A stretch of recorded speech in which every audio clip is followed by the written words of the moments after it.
Open your Bible tonight to the book of Acts. Acts chapter 23 tonight, if you will.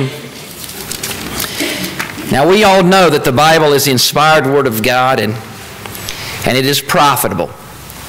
Everything that is here is profitable for us. We're reminded of that as we're reading in the Old Testament. And, you know, I'm reading through the Old Testament again, as you are. And you know what is impressed upon me as I'm reading the Old Testament now? Because how many times I've done this year after year, and I've continued to read the Old Testament. The thing that impressed on me as I'm reading the Old Testament is not so much what I'm reading, but that I am reading history. I'm reading history. And history is important. People don't, I mean, we're in the midst of today where we can rewrite history. We can come up with things and say, oh, this is what happened when it really didn't happen. But history is important. So when you're reading these stories about what happened, you say, oh yeah, I've read that before, The reason why we have it in the Word of God is because it's important what we're reading. It's important what happened. And God has recorded it for us. Well, the same is true of the book of Acts. We're reading the book of Acts. As I'm looking at these verses, I'm thinking, God has a purpose in this. This we're reading tonight is kind of a little story. It's a little segment of Paul's life, just a little small piece of Paul's life. Think, what's the big deal here? God has a purpose in this. And God is working. In something that seemed so normal, God was working in Paul's life. So the encouragement thing for us, and I hope we can get this as we're looking at this. When you think things are going normal in your life, and you can't see anything, God is still working. He's still working there. He's working in our lives to accomplish His purpose in us. And that's a good thing. Sometimes and we can see it in, what we see as big things, and maybe even the down times and stuff, but this is kind of the mundane of just kind of things happening. God is still working. He's preparing Paul and using this time. So here we are. We are in chapter 23 of the book of Acts, and verse 11, we came there last week and we looked at that one verse. Paul has had a rough day. I don't know if you've had a rough day in your life before, but I'm sure you have. You've had some rough days, and things kind of go rough, and you have some situations.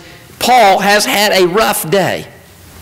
Nothing went right for him. None of his expectations, nothing of what he had planned had happened. He planned to come and preach the gospel to his people, the Jews, and that they would receive it and say, wow, He is the Messiah. Thank you for telling us this.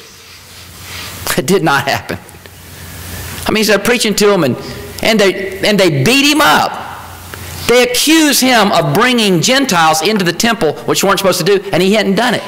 And they're trying to kill him.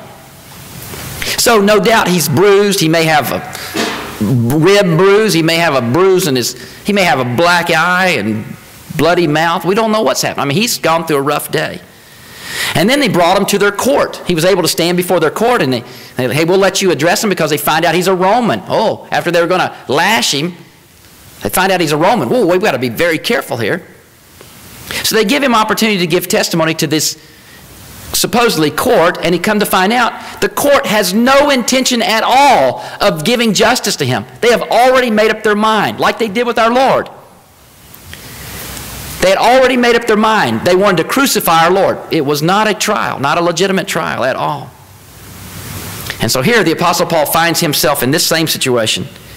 The Lord came to him at night, as we read in verse 11, and comforted him. That's the encouraging thing. When we seek the Lord, and as Paul did, no matter what the situation, when we seek Him, God will come to us and encourage us in your darkest night, in your difficulties. And what an encouragement we find. So now we have this. The Lord encouraged him. He went through the night, and then the next day things happen. And unbeknownst to the Apostle Paul, he has no clue this is going on.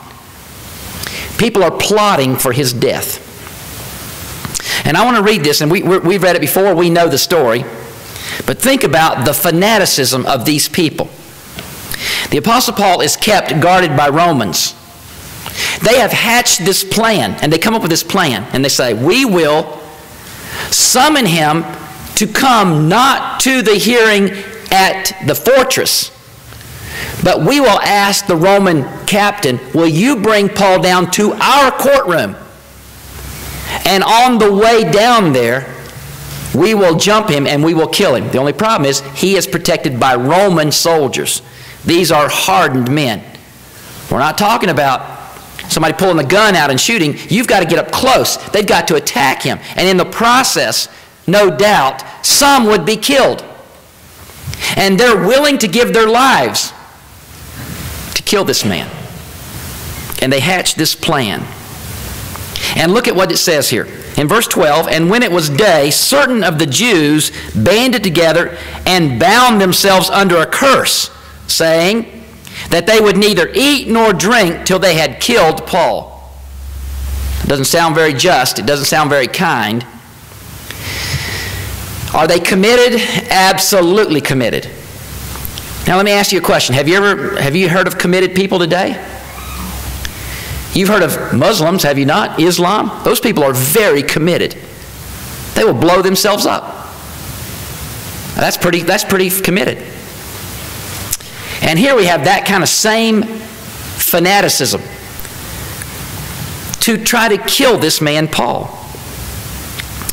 And verse 13 tells us, and there were more than 40 which had made this conspiracy. 40 of them got together, because if he's bound by some Romans, and let's say he's got maybe a dozen Roman soldiers, it's going to take a lot of guys who are not soldiers to get to him to start with, and some of us are going to be killed, but we're going to keep at it until we get him.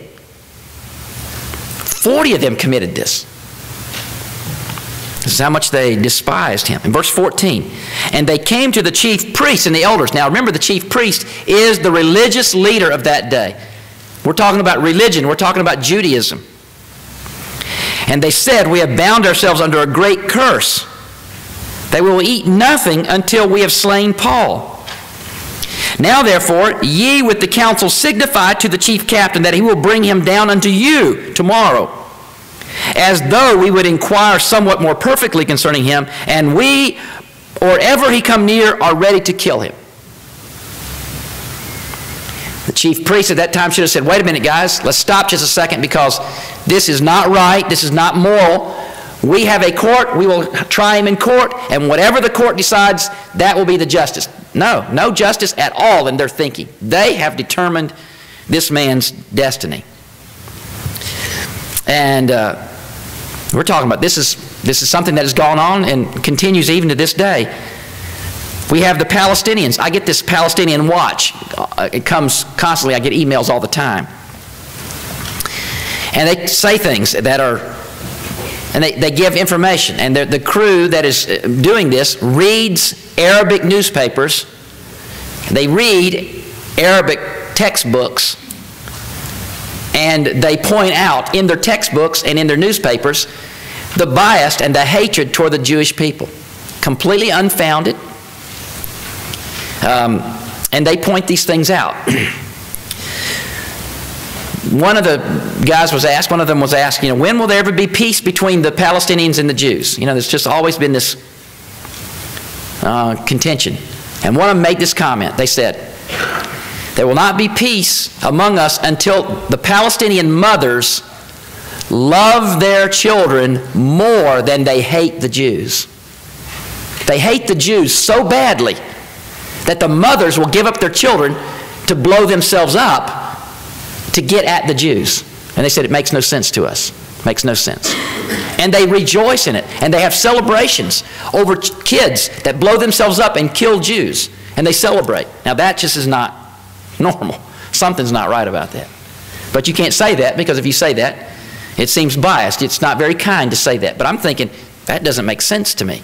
But that's what they have to live under constantly. 6 million Jews, 390 million Arabs around them, and a lot of them hate them. And they're fanatical like this. Well, the Apostle Paul had to deal with this.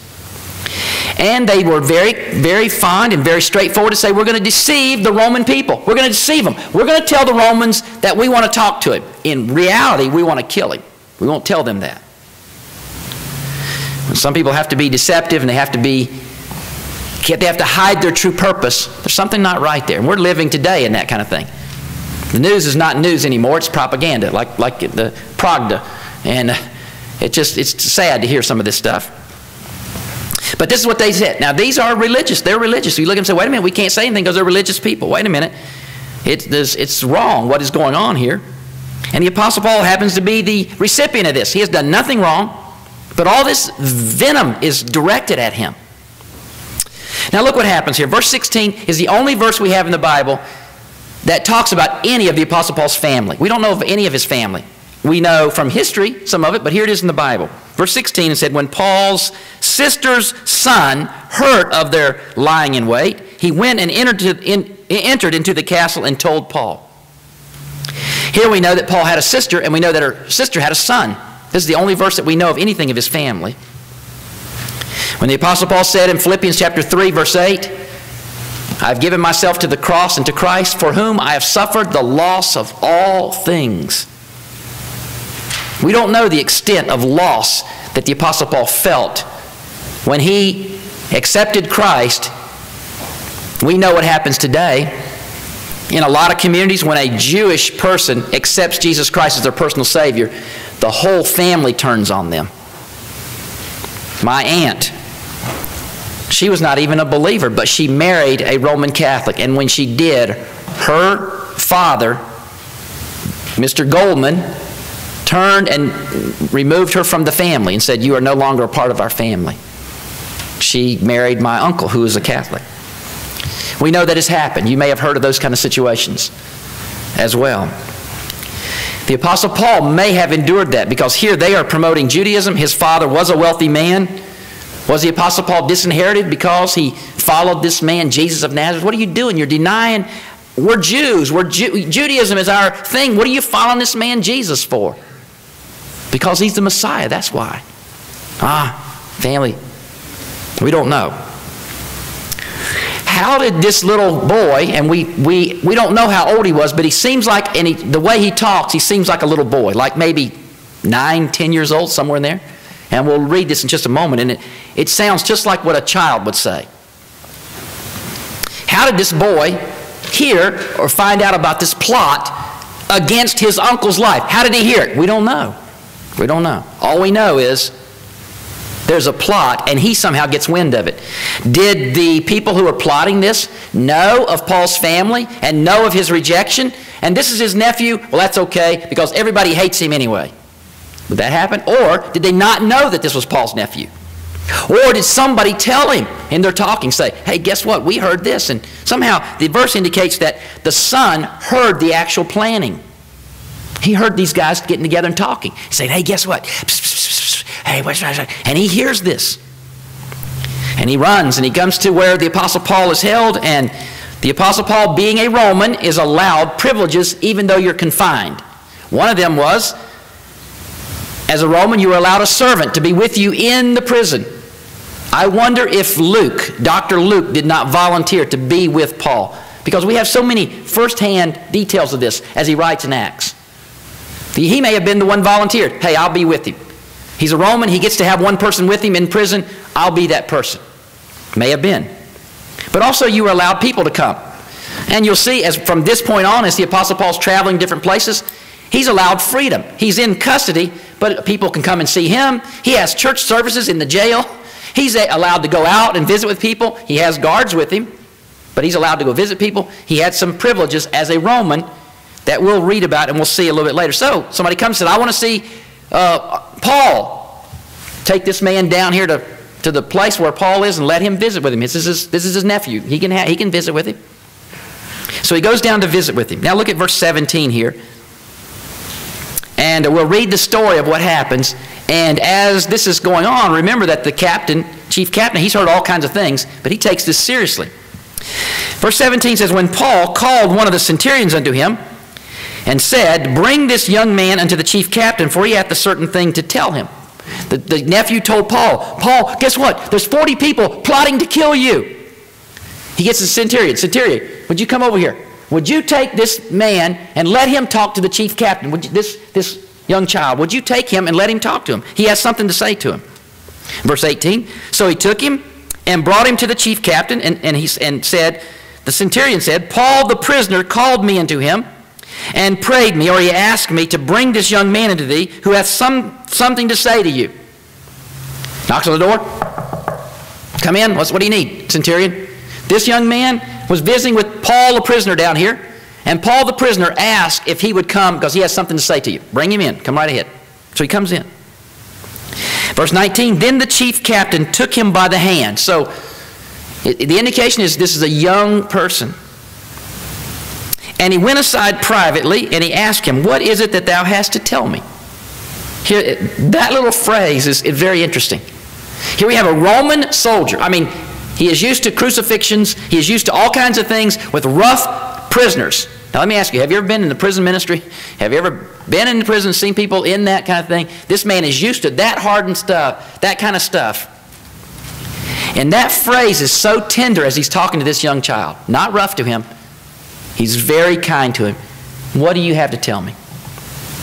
And look at what he says to him. Verse 20. And he said, the Jews have agreed to desire thee that thou wouldest bring down Paul tomorrow unto the council, as though they would inquire somewhat of him more perfectly. But do not yield thou unto them. That sounds just like a little child, doesn't it? Don't do it. Don't do it. They're asking you to bring him down, but don't do it. Don't do it. Why? Because they're lying in wait for him, of them more than 40 men, which have bound themselves with an oath, that they will neither eat nor drink till they have killed him. And now are they ready, looking for a promise from you. There's 40 guys, and they've made a vow. They want you to come. Don't do it. Don't do it, he's saying. That's like a little child. You know, we would never say that to somebody. I mean, I would just say, I'd be careful. Here's what happened, and you'd let that person. Here's a little child saying this. In verse 22, the chief captain then let the young man depart, and he charged him, see thou tell no man that thou hast showed these things to me. He lets him go and says, okay, I'm going to let you go. Don't you tell anybody that you said this to me. Don't say anything about it. Keep your word. Keep it quiet. And then he's thinking, I'm going to do something to keep this from happening. I have a Roman in my custody. It doesn't look good. If you have a Roman in your custody and somebody kills him, that's not going to work. So I've got to protect him. Now there's usually about 1,000 soldiers, as Josephus says, in Jerusalem.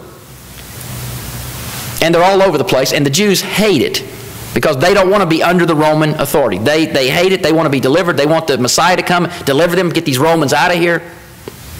But remember, this is a feast. This is one of the 3 feasts when Jews are to come from all over the world. And so this is Pentecost, and they're everywhere. There's upwards of maybe 1 million Jews, they say, that pack into that time. And so there's a lot more soldiers in Jerusalem because any little disturbance, they don't want to have any kind of outbreak. That's why any kind of problem, they rush right in and take care of it. So he's got lots of soldiers there. Well, he coughs up some of them, and he says, okay, I'm going to give up some of these soldiers, and I'm going to make a plan here. In verse 23, then he called unto him 2 centurions, saying, make ready 200 soldiers to go to Caesarea. Now, Caesarea is about 60 miles away, just about straight west of Jerusalem. A little bit north, but straight west of Jerusalem.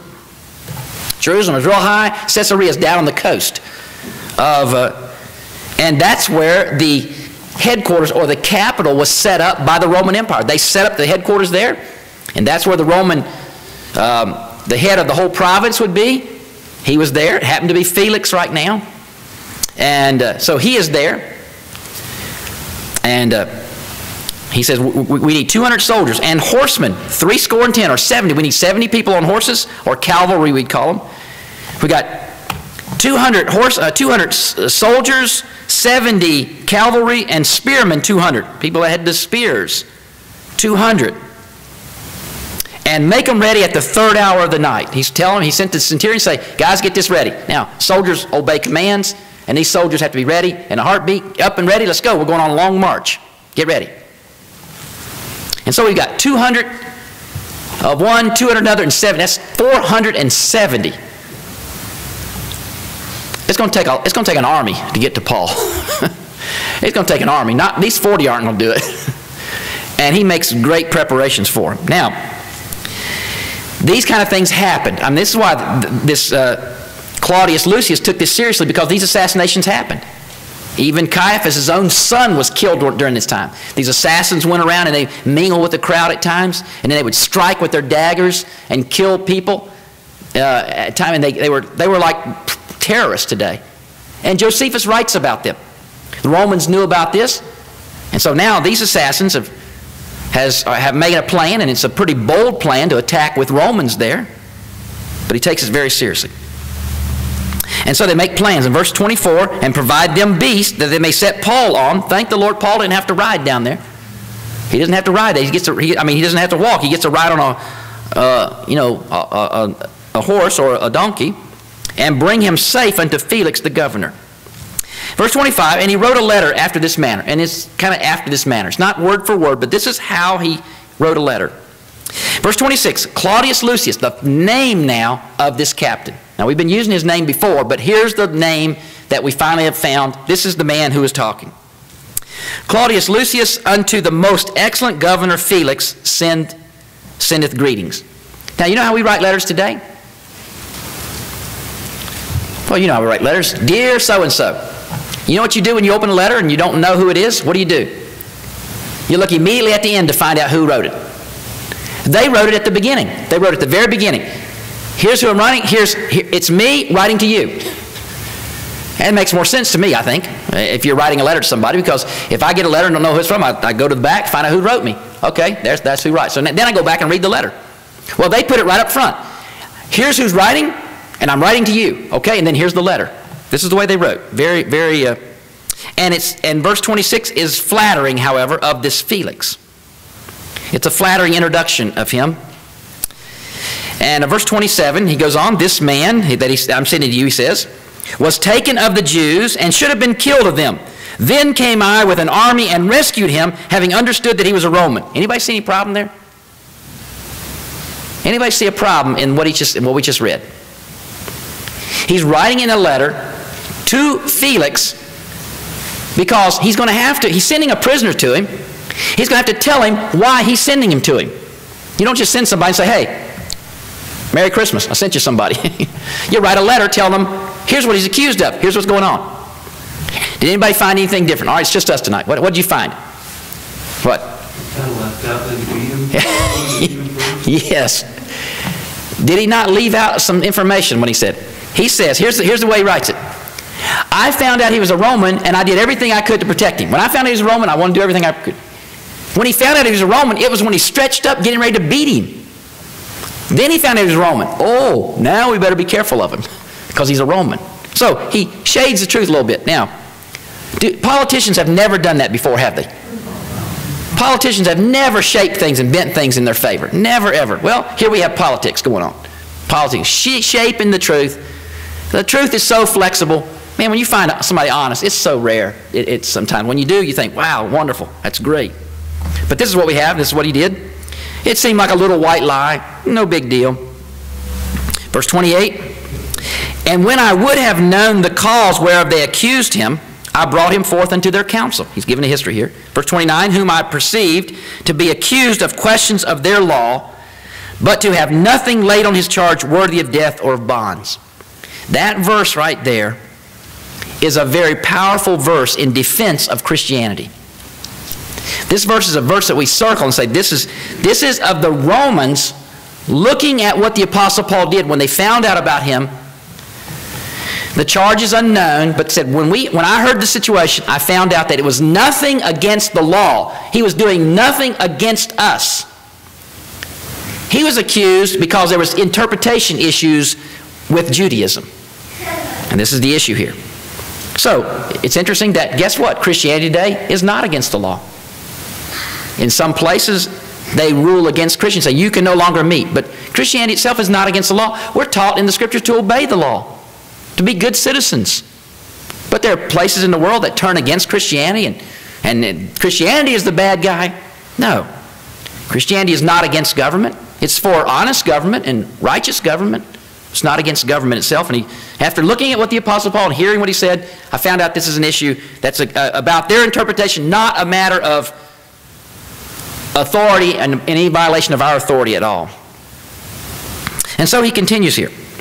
Verse 30, and when it was told me how the Jews laid wait for the man, I sent straightway to thee, and gave commandment to his accusers also to say before thee what they have against him. Farewell. So here's the end of the letter.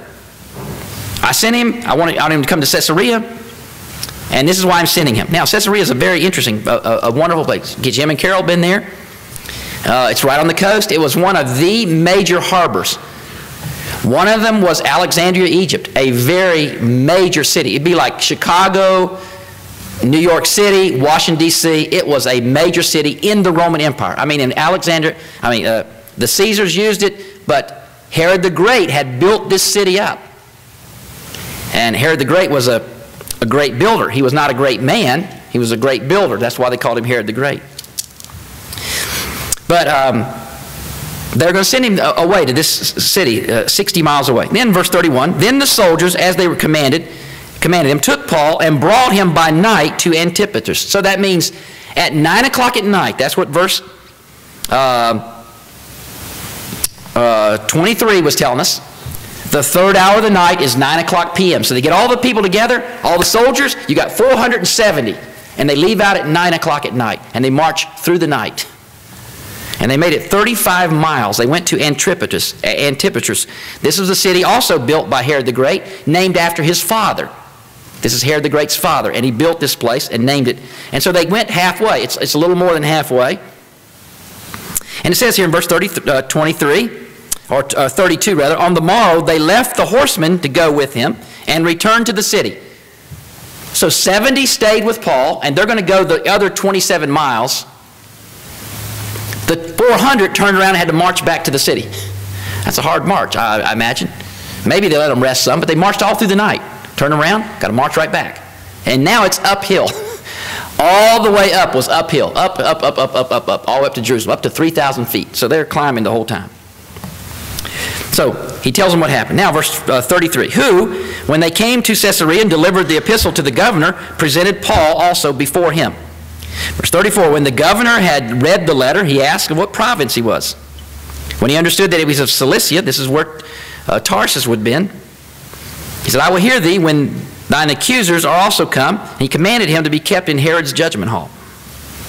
What province? Well, that's this man Felix was the procurator for Judea, Syria, and Cilicia. Cilicia would be in Turkey today, as we know. And he was the ruler of that region. He was there from 52 A.D. to 59 A.D. He was not a good man. We read of the defense before him. Tacitus, who is a historian, makes this comment about Felix. He says of him, he exercised the power of a king with the mind of a slave. So here he had all this power, but he didn't have much character about him, is the idea that he was talking about. I mean, that seems like we have some of that difficulty today. So when we get to the hostility to Paul, and he was a corrupt man. He was already a corrupt politician. He wanted some money, and we'll find out. If you give me some money, I'll give you what you want. When Paul offers him no money, then he knew he was going to put Paul in a situation where he'd be killed. And you're going to see that coming up. I wonder what happened to those 40 that made a vow they would not eat until they killed the Apostle Paul. Do you know what? They didn't kill him. I wonder if they all died. I doubt it. I seriously doubt it.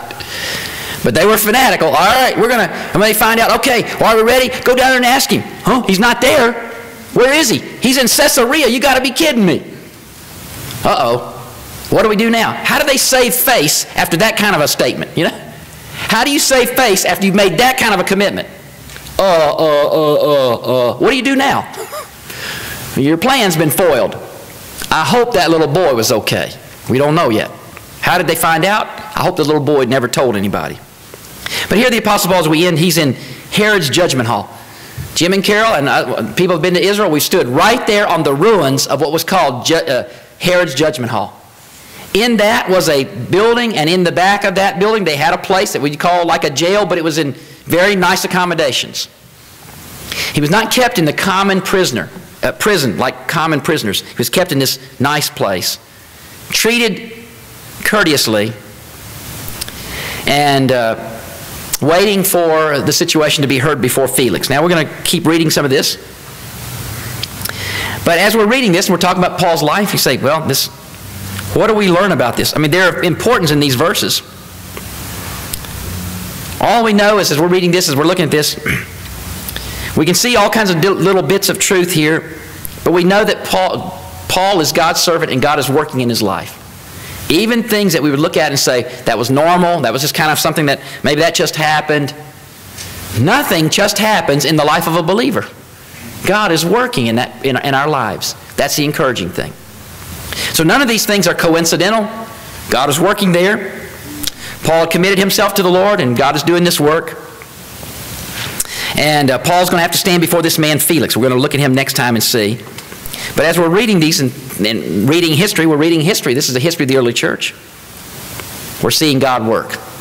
God working in this man's life, God working in preparation of the church. And he has not stopped working today. He's still working in the church today. He's still working in your life.